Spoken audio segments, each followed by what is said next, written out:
Hello everyone, this is Aeroclass Expert Talks. My name is Laura and thank you very much for watching. It's obvious that the whole aviation sector is very serious about safety. Safety is the most important factor to all of the industry players: airport personnel, airline managers, pilots, flight attendants, aircraft engineers, and many others. To assure the safe flight experience to all involved, the safety management systems play a key part. But what exactly is it, and how does it affect everyday operations?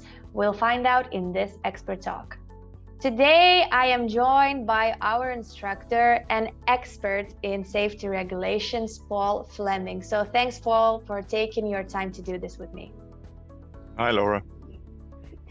So, Paul, the goal of this conversation today is for you to be introduced to our viewers, so for you to tell them about your experience and what you've gone through to get to the point where you are at the moment. But we're also going to talk about safety management systems and their role in aviation industry and what it means for aviation to have them.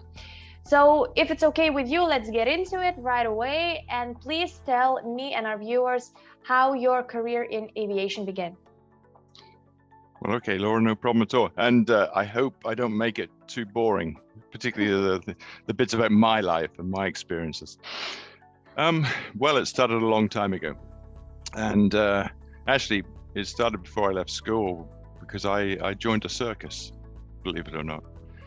And that was actually going to be my career. Fortunately, though, something else came along because my teacher at the time said, "Don't be so silly." And that was quite a telling statement to make, especially at that time, but very fortuitous for me. So what else could I do? I came from a part of the world, a part of the country in England, which is not really aviation oriented.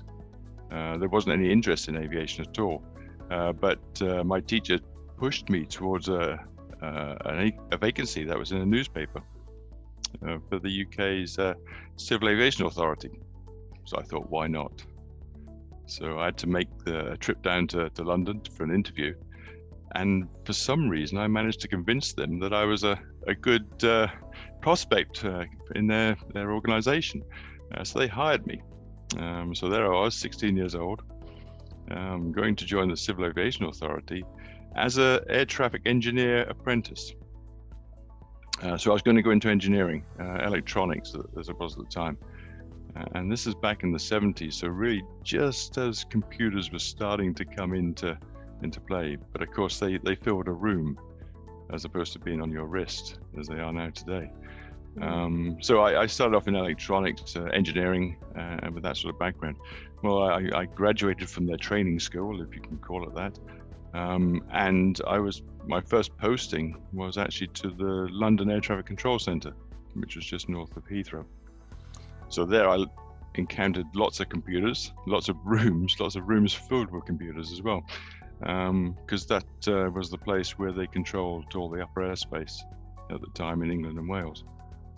Anyway, that's the start of my career, because after a few years of dealing with air traffic controllers in the front end, I decided I'd really like to be at an airport and deal with the sort of day-to-day operations there. So I asked for a transfer and they gave it to me. And I went down to London Gatwick Airport. And this is at a time when Gatwick Airport was quite small.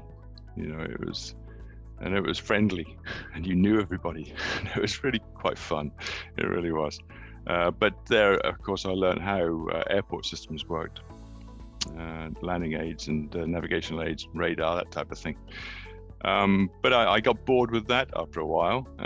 So after 3 or 4 years of doing that, I decided to take myself and my young family at the time, and we went to Saudi Arabia and spent 3 or 4 years there. There I was, again, I was working for the airline, Saudi, and they had just started up to develop their communication systems. It was both ground to air, talk to the airplanes on, but also ground to ground. And of course, they had walkie-talkies, as they were called in those days. They didn't have telephones. Although I was there at the time when we had our first mobile telephone installed in cars and things like that. So I was installing those around the world. Quite an experience, good and bad, I had to say. But again, I got bored with that after a while. so actually what happened is I went back to London Gatwick and I rejoined the CAA, and actually I rejoined the same watch, same people that I left a few years earlier. In fact, my tea mug was in the drawer and waiting for me to come back, so I went there. No, that's good. That was my sort of real job in those days, because you're hands-on. But what happened after that was that the CAA formed what's known as a safety regulation group. The policy setters, standards making, and also the inspectors and auditors. So I joined them. So my background was in air traffic management, air traffic control, air traffic services, and now airports. And I first went into the regulation of air traffic services, and then after a while decided to join the aerodrome standards department there. And so really my main experience, the latest experience, is in airports, the regulation of airports or licensing of them in the UK. And that was up until 2007. And then I got the opportunity to come to Montreal to join what's known as the UK's delegation to ICAO, the International Civil Aviation Organization. There we write the big rules, if you like, the global standards for aviation. And as a member of the office, I also was on the Air Navigation Commission. So that's actually approving the standards as they go into publication. Spent the best part of 7 years doing that. My term came to an end, as it does. It rotates frequently. And so I was left in a bit of a limbo. Did I want to go back to the UK CAA, back in England? The answer was no, I didn't. So I got an offer to join IATA, International Air Transport Association. They wanted somebody to, they called it, revamp or revitalize their ICAO program, the ground handling audits. I knew very little really about ground handling at that time. I knew it was an emerging issue. I knew that even back in my time in the CAA, we had an eye on it, although it wasn't necessarily in focus because it wasn't regulated. But when I had a call, they said they needed somebody to come and have a look at their audit program and make it more self-sufficient. And that's what I did for the next 3-4 years. And then I had decided they no longer needed it, or needed me, I should say. So here I find myself in sort of retirement, which is not a bad thing. And so I feel that I still have a lot to offer.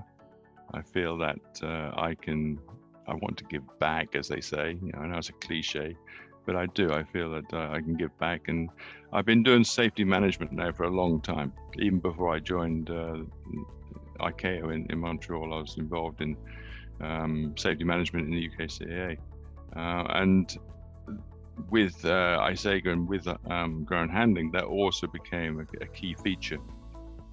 So training became a key feature also, and I want to continue doing that. So I'm offering my services in continuing to develop safety management and also implement it as well. And I think that's where really I want to focus my next remaining years, before I finally find that beach that I want to lay down on and relax for the rest of my life. So that in a long story, I guess, is when I started in a circus, ended up hopefully on a beach. That's really interesting. I was just thinking that instead of becoming the greatest showman, you went into aviation, but at the end of the day, you still got to travel the world. You still got to, experience different places. So in a way, maybe that was similar, but it's a very interesting fact. I was not expecting that.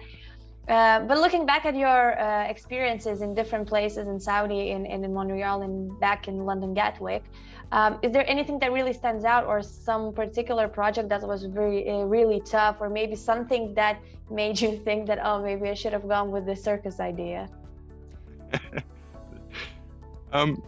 Yes and no. I say that because not really. I've not really had that many challenges which really were difficult to solve, and I say that because I've always worked with a lot of people, and as a team we always managed to overcome one. But then again, I've never really been challenged. I've always been prepared, or the company I work for or the people I work with are prepared to do the job. We knew what we were doing basically, or they would tell me what to do in the early days. I must admit there were a few times when I was going to some strange places in the world, where although I thought I knew what I was doing and I got away with it, I think I didn't quite really appreciate what I was doing and why I was doing it. I've been to some, I won't mention them, but I've been to some places that I would not go to now, put it that way. Not unless I was surrounded by heavy armor or something like that. No, I can honestly say that I've never really been given an assignment that I couldn't complete fairly easily, and that wasn't because of my own abilities. That was because I was prepared to do it. I see. I like that. And talking about people surrounding you in the industry, what do you think is the most important characteristic for someone to work in here and be successful? Because as you said, like, if you're prepared, that's something new that I've learned now, that because all the other instructors that I've spoken to, they always say that you have to be adaptable, you have to be ready for challenges. But I think being prepared for your task is a bit different, because you know what to expect and you know how to do it, rather than kind of be able to face the challenge right now, just like hit the ground running. So what do you think? It's because the people around you are just very well informed and help you out a lot, or is it something else? Well, I think it's I was surrounded by people that knew what they were doing, certainly in the early days, and I'd like to think that I was one of those people in the later days. And I think also that there was a lot of planning involved. Just like a flight, you flight plan. You prepare yourself for every eventuality that you can think of or can cope with. I must admit, in my early days, at the very start, and I see this now, one of the biggest challenges that everyone faces is fully understanding exactly what they're doing and why they're doing it, and what the consequences of doing it wrong are. I'll give you an example. I mean, I remember, and this goes back a long way, but we had a radar, and you in those days it was all manual setup and things like that. There was no computers involved at all. So to set things up, you had a screwdriver, and you had to turn a potentiometer, as we called it in those days, to make an adjustment. Now, knowing the impact of turning that screwdriver was very important, because if you turned it too far, then the radar would not display the aircraft. You'd cut them off. And a couple of times I experienced it myself, where you didn't pay attention and you cut the screen dead. So the impact of that is huge, and it cost time. That's the thing, because somebody would point it out to you a few hours later that there's no radar on the screen, or they can't see the aircraft they're talking to, and so you'd realize what you've done. Now, that shouldn't happen. You should realize what you're doing in the first case, so you don't make those sort of errors and mistakes. And that's just one example. I see it a lot of time now, where people do things without fully understanding the impact of what they're doing, or the knock-on effect and things like that. And that's I guess why a lot of accidents happen, is because they're not necessarily because they're not prepared, but because they don't think things through, or don't take responsibility, or whatever you want to call it. But it comes with maturity, it comes with experience, and when it has a safety impact, it becomes more important. So let's talk about that experience, and one way to kind of get it is to learn from others. And now what we offer as Aeroclass is digital learning courses for people, professionals, newcomers of aviation. What do you think is still missing out there in this digital aviation training world? Or do we already have everything we want, or is there something still not quite right? It's a very, very interesting question. And of course, I could sit here quite easily and say, oh, digital world, it's terrible, something, no hands-on experience, no people to guide you and things like that. But it's reality. This is the world we live in, and we have to cope. And certainly there are some benefits from the digital age. We wouldn't be having this conversation now, if it wasn't for the digital age and things like that, and we wouldn't be able to communicate. I do think we have to be careful, though, to make sure that we do blend in with the e-learning some experience and practical, work and things like that. Now, however that's done, whether it's done on the job or by virtual means or classrooms or something like that, depends on choice and availability. But I do think that e-learning and the digital sort of way of doing things now, which has obviously been made more in focus because of COVID and things like that, has to be taken into consideration, and we have to know the pros and cons and deal with them.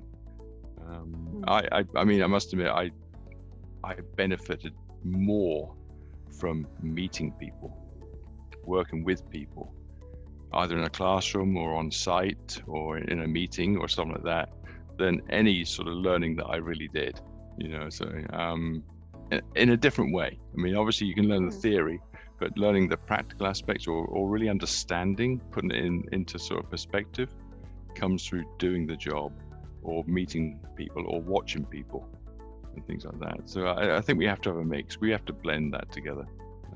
Keep the balance. Exactly. Yeah. But obviously, e-learning is one more tool, a very valuable tool in our toolbox in learning and gaining knowledge. Do you think, as a student yourself, when you back all that time ago when you started, if you had an opportunity to kind of take e-learning courses, just to kind of help yourself, you think you would have done it? Or do you think you would have seen the advantages of it? Oh yes, I think I would, and that'd be part of the preparation. I think that's one benefit of e-learning is it's on demand. You can just go to it whenever you need to, and it's there. You don't have to wait for or travel to it or something like that. It's on your telephone, whatever. And I think that is a real benefit. One that people should take advantage of is just quickly look at that YouTube video or something like that on how to change a washer on your tap or something like that. So it's there, available for you, and that's a real benefit. I do think that you have to take the time to do that, and I would have done. I would have, part of my planning. So I'm going back to your question now. I veered off slightly. I would have taken the time to plan. And I would have gathered as much information, as much evidence, as much knowledge as I could for whatever means. And e-learning would have been, if it was available, would have been one of the sources of that. Yeah, I think these days, for me personally, it's tough to imagine the world without the internet, right? Like I grew up with that, and I think all knowledge is at my fingertips. I just need to kind of go get it. But looking back to some time ago, even my parents, they had to learn from books and in classes, and now we have this opportunity, which is, I think, amazing. So speaking of which, please tell our viewers about your course. I want you to introduce it and just say, what it is about and who should benefit from it the most. Who is it aimed at? Okay. Well, the course that's on offer here is Safety Management Systems for Ground Handling Service Providers. The basic course is designed around an existing sort of structure, which is the safety management systems as proposed in the standards developed by ICAO. And so they apply to all aviation systems that require a safety management system. Airlines, or airline operations, airport operations, air traffic services, they're all basically the same. But what I've done is put it into context for a ground handling service provider and their organization and their employees. So the standards themselves outline the basic functionality and structure of a safety management system, what you need to have in place and what it needs to do. And I hope that through the e-learning that I'm proposing here is to actually explain what it is and why you need to do this. What is the output? You know, it's very easy to say what the input is or what the basic structure is, but what are you doing this for? What does it mean? What does it produce? What are you looking for? What makes it successful?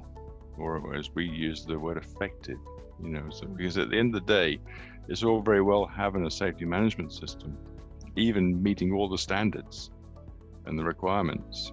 But if it doesn't work, if it doesn't do what it's intended to do, it's not much of value. So the one thing about ground handling is that they have so far escaped to some degree the regulatory oversight. Certainly in a lot of parts of the world, it comes under the airline or perhaps even the airports or oversight, which tends to put it down the ladder in terms of priority and sort of interest. That's changing, and the International Civil Aviation Organization has recognized that. So have the states, because the states have said, you know, we have a lot of problems with ground handling. You know, it never mind the accidents that happen, injuries that happen, it costs a lot of money. The ground damages, even I had a 10, even maybe longer years ago, said it was in the order of $4 billion a year, you know, across the industry. Now, couple that now with the issue that you have today, where we have a recovery. So you've got staff that are perhaps not as familiar with the job as they should be, maybe even new to the job, maybe even new to the risks involved. So safety management comes really to the front. And so what we want is to try and capture the interest of ground handlers now, to bring them up to speed with safety management systems, to cope with the demands and risks of today, but also to meet them, to be prepared for the regulations which inevitably will come. You know, if not in the next few years, they will certainly come within the next 5 years, I'm sure.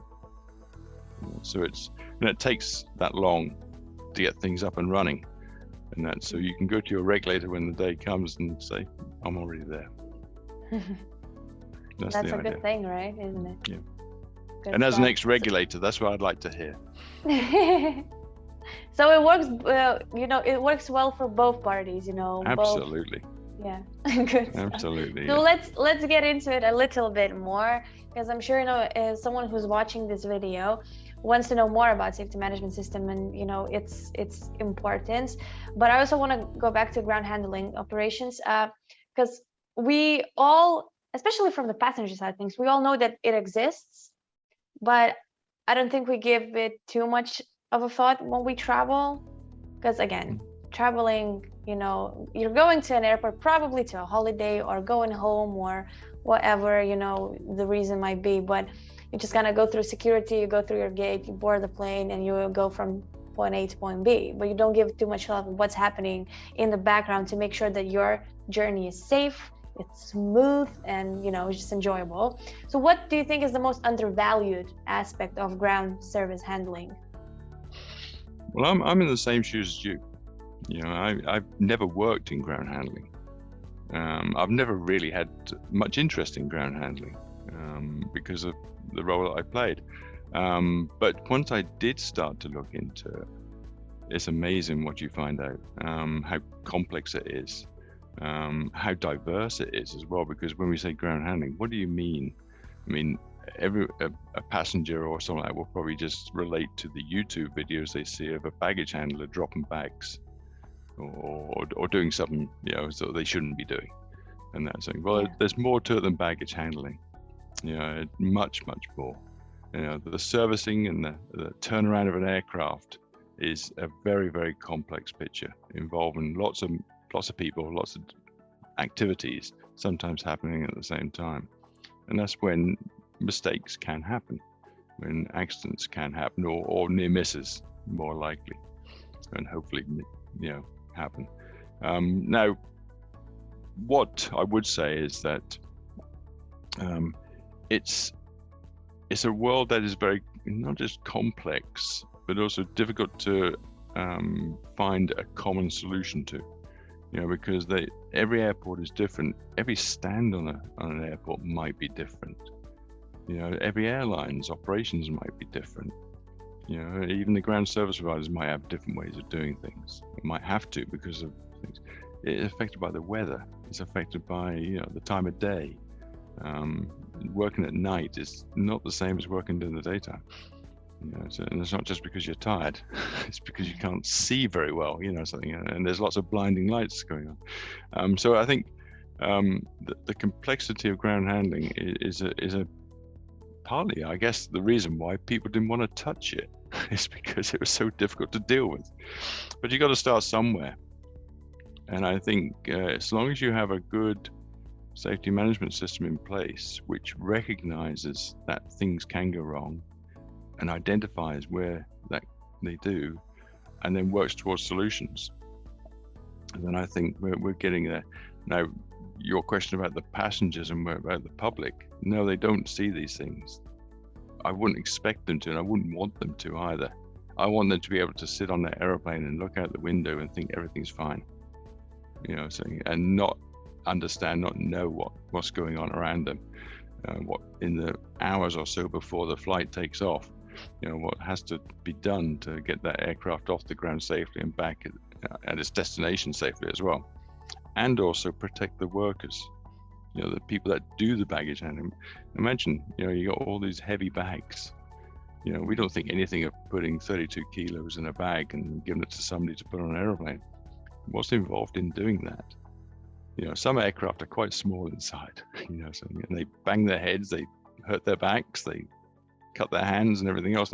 That's just one aspect, you know, it's putting in the weather and everything else that can go with it. I want the passenger to feel safe. I also want the workers to feel safe. And I want the organizations to understand that if you have those two elements, then you have a happy medium, you know, and everyone gets along better and survives.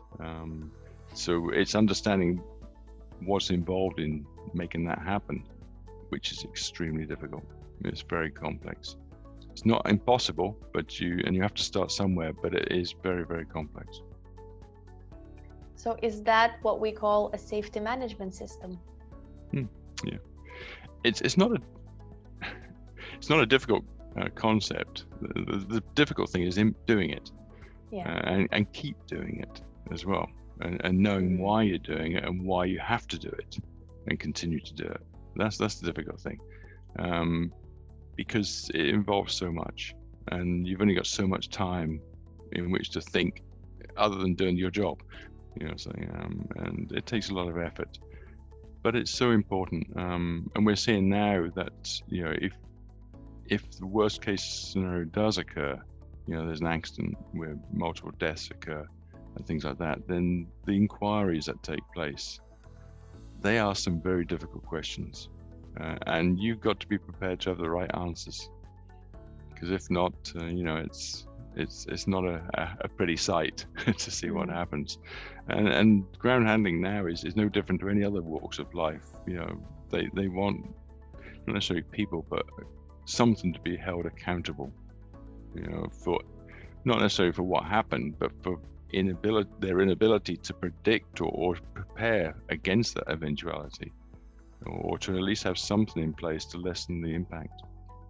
So we're in that sort of world now, and there's no excuses why people should ignore the safety. And therefore, what do? You have a safety management system. That's the industry standard. Try it your way and make it work. What we're giving you is the tools and the techniques to put in place something. They're not all the same. There might be slightly differences depending on what you're doing. You might not have full responsibility for something. Well, what do? You have to share that responsibility, but make it happen. Make it, find out what you have to do it. It's all about doing. And I say it in the course, it's all about people. It's not a computer. It's not a magic system that, you just plug in and it does it all for you. It's all about people and making decisions. But to make those decisions, make the right decisions, you need information. You need to make analysis. You need to make, some sort of judgment, and then manage it. The risks don't go away unless you stop doing things, but you have to manage those risks, just like you do every day in your life.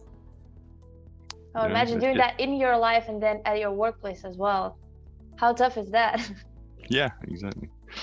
Just one quick thing, going back to my circus days.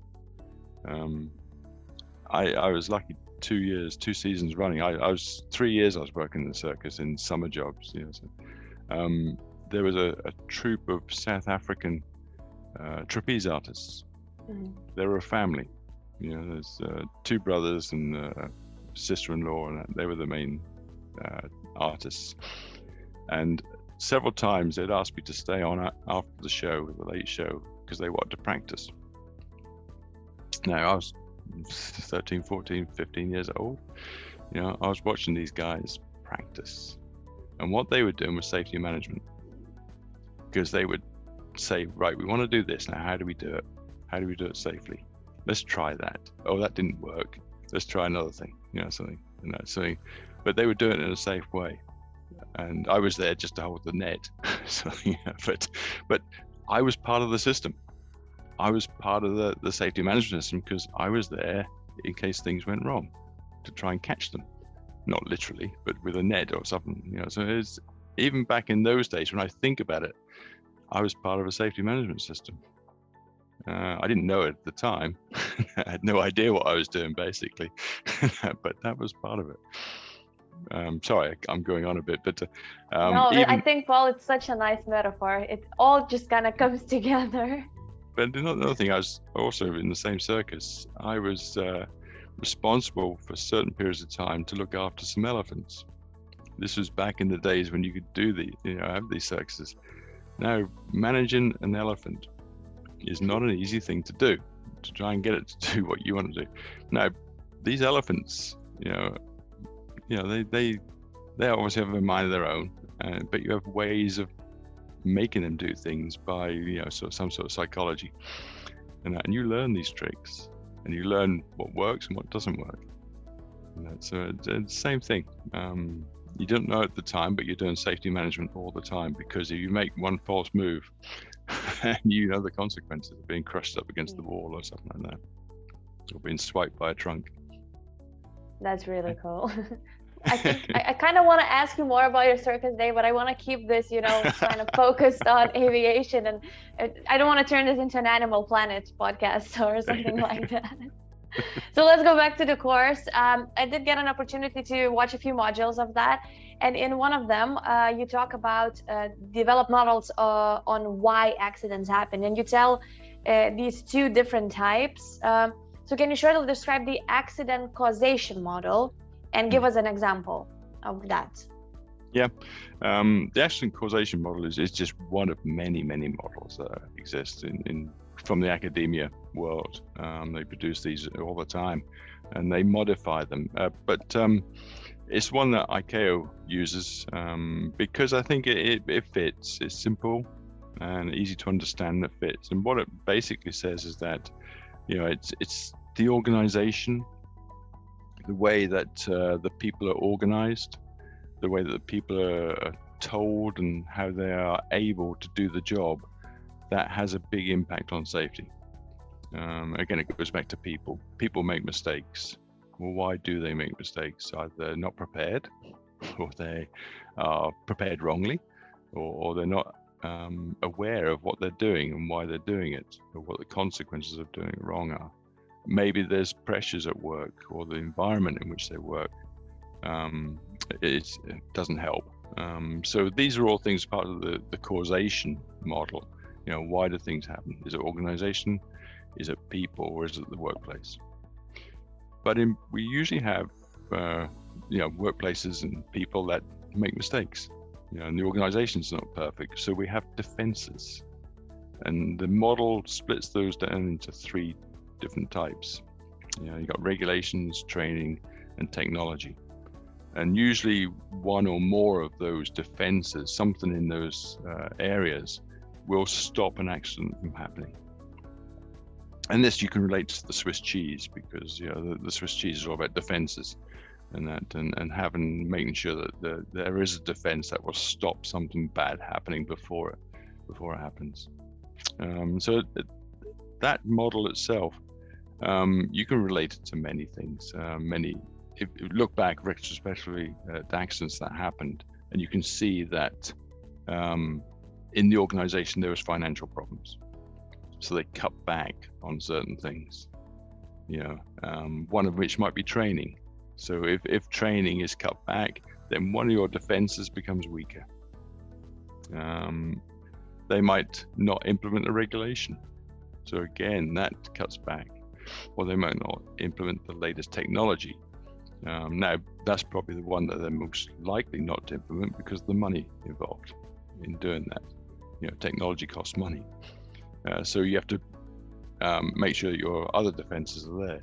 But also you need to make sure your people are competent, the workforce, and the place in which they work, they are competent to work in that place.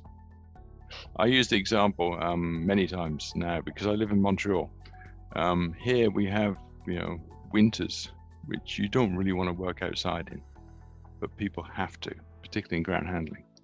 To open a cargo door in minus 30 degrees, is not a pleasant experience. And then again, in summertime you can have plus 30 degrees. Again, that's still not a pleasant experience. Even though the aircraft might have been on the ground for a few minutes, and that things get hot, and as opposed to getting cold. And I remember my days in Saudi Arabia picking up a spanner, an aluminium spanner, and burning my hand, and that sort of, just simple things like that. So you make sure that your people are aware of the risks and are prepared, or have the tools to make sure that they're not hurt or can do the job properly. So it's the organization model, causation model, is, I think, a very good one to start with. It might not have all the answers, but it'll certainly give you a good grounding or good basis to start looking at where problems might be and fixing them. And that's what the course sort of promotes, as ICAO does. And lastly, who should be considered about implementing these safety management systems? Can it be just a simple person working in a big team, or is it supposed to be something that goes from the top down, or how does it work? Yeah, this was one of the biggest issues that we faced in ICAO with implementation, because everyone said, "Oh, I can't do this. I haven't got the people, I haven't got the money, I haven't got the time, blah blah blah blah blah." And you say, well, okay, how can we do it in a phased implementation, or in a way such that it'll become part of your normal work in a sort of acceptable way? And so the term commensurate with the size and complexity of operations came into play. Okay, so basically what that meant was that if you're a big player, then you should really do everything straight away, because the risks are higher. A small player, one man or one person, I should say now, player can do some of it, but not necessarily all of it. I'll give my honest opinion on that, and I think it's totally wrong. a totally wrong way of doing it, a wrong way of explaining it, because it's got nothing to do with the complexity of the operations or the size of the operations. It was all to do with the mentality of the people involved, right? You cannot take away a part of the safety management system and expect it to work, because it's a whole system. You know, it needs every part of the system to be in place for it to work, to actually produce results.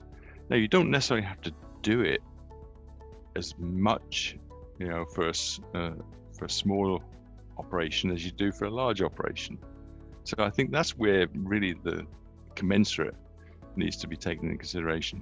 You know, if you're a small time operator, you don't have to do it so much. You have to still do it, all of it, but not as much, or not as in not so many areas, because you have less operations or fewer sort of things to think about, or fewer people maybe.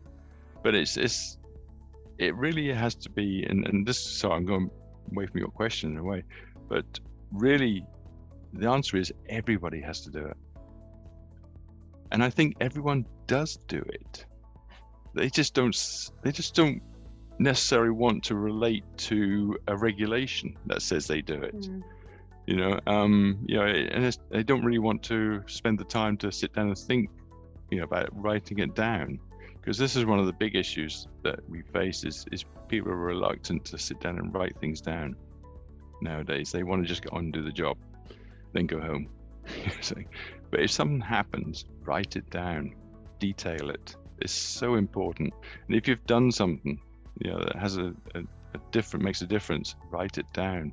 This is evidence that you can analyze and say, yes, it's good, or no, it's not quite as good as it could be, can be improved. Or if in the worst case scenario, you show it to the judge, you know, and you say, look, I did my best, you know, and here's the evidence, you know. So I you know, answer your question is everybody should have a safety management system. It might not all be looking the same.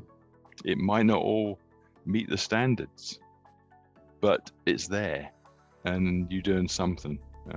What the standards say, though, and what the course promotes is a structured way of implementing and making a safety management system work in basic terms, and you just modify it to what you need to make your system safe. So the answer is everybody. And it doesn't matter whether you're working at an airport as a ground baggage, or ground handler, or an airline, or a circus, you know, performer. You do it.